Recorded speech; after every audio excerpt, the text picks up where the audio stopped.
Welcome to Understanding Climate with Professor Monks. Today's topic, mitigation. We've looked at some of the impacts that climate change is expected to have on our world. We can adapt to some of them, but it seems clear that mitigation is going to be necessary as well.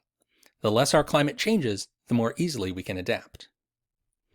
The most obvious way to mitigate climate change is to go to the source and reduce anthropogenic emissions of greenhouse gases. Currently, our world is experiencing increasing emissions every year. We can call a scenario where no substantial changes are made to current trends business as usual. Business as usual would produce steadily increasing emissions of greenhouse gases. To successfully mitigate climate change, we need to at least hold yearly emissions steady, if not decrease them. One useful way to think about the problem is with the idea of wedges. If you were to reduce the growth rate in emissions by a certain amount, that looks like removing a wedge from an emissions on a chart like the one you see here. One wedge, or stabilization wedge, of emissions is conventionally defined as a reduction that avoids 1 gigaton of carbon emissions over the next 50 years. Note that this definition is based on just the mass of carbon, not the oxygen and hydrogen that also go into CO2 and methane.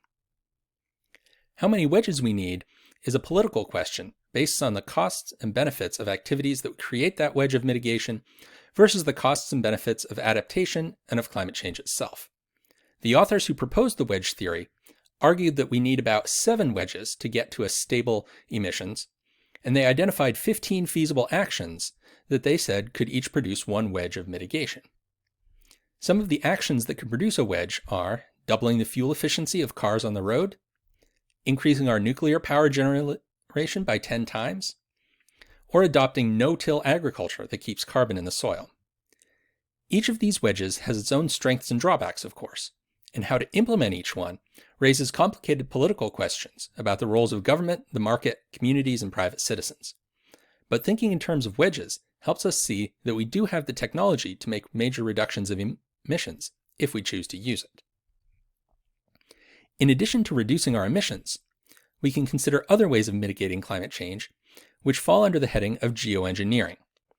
Geoengineering refers to techniques for deliberately managing the Earth's climate system to achieve desirable climate conditions. Our emissions of fossil carbon over the last century have been a kind of unintentional geoengineering, so one might say, why not do it deliberately? Geoengineering covers a wide suite of techniques of vastly different cost, feasibility, and potential for unintended consequences. Some forms of geoengineering involve trying to remove already emitted carbon from the atmosphere. These techniques go by the name of carbon capture and storage, or CCS. In its simplest form, CCS involves installing a scrubber that uses a chemical reaction to remove CO2 from the atmosphere. This might be placed right at an emission source like a power plant smokestack, or it may be used to pull CO2 from the ambient air. Once captured, the carbon may be stored somewhere. The most popular option is to pump it underground, into saltwater aquifers, or to empty rock formations from which we've extracted oil and natural gas. A more speculative form of CCS involves ocean fertilization. In polar regions, the growth of photosynthetic algae is constrained by a lack of micronutrients like iron. If we could add a whole bunch of iron to the ocean, that could trigger massive growth of algae. These algae will suck up CO2 as they grow. When they die, the algae would sink to the floor of the ocean, taking the carbon with them. Though the theory behind ocean fertilization makes sense, there are still big questions about how feasible it really is and what other consequences it might have for ocean ecosystems. Another branch of geoengineering looks at a different part of our Earth's energy balance, our albedo. By increasing the albedo of the Earth, we could reduce the solar radiation being absorbed by the surface, and thus offset the warming caused by the enhanced greenhouse effect. This approach is referred to as solar radiation management, or SRM. One strategy for SRM is to inject aerosols into the upper atmosphere. These aerosols would act much as the aerosols released in natural volcanic eruptions, which we know can lead to dramatic cooling of the Earth. More elaborate SRM schemes involve putting networks of tiny mirrors into space to accomplish the same effect. The trick with SRM would be to maintain the albedo enhancements over time. Aerosols cycle out of the atmosphere quickly if not replenished, hence the short span of cooling after a volcanic eruption. If our society becomes dependent on SRM to maintain the climate, and then a political or economic crisis disrupts the production of aerosols, the enhanced greenhouse effect could kick in quickly, leading to rapid warming.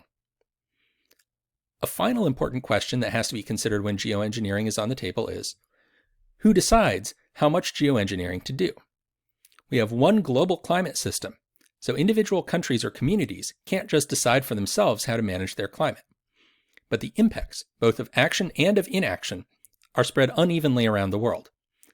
Geoengineering would require a system to hold those who carry it out accountable to everyone affected.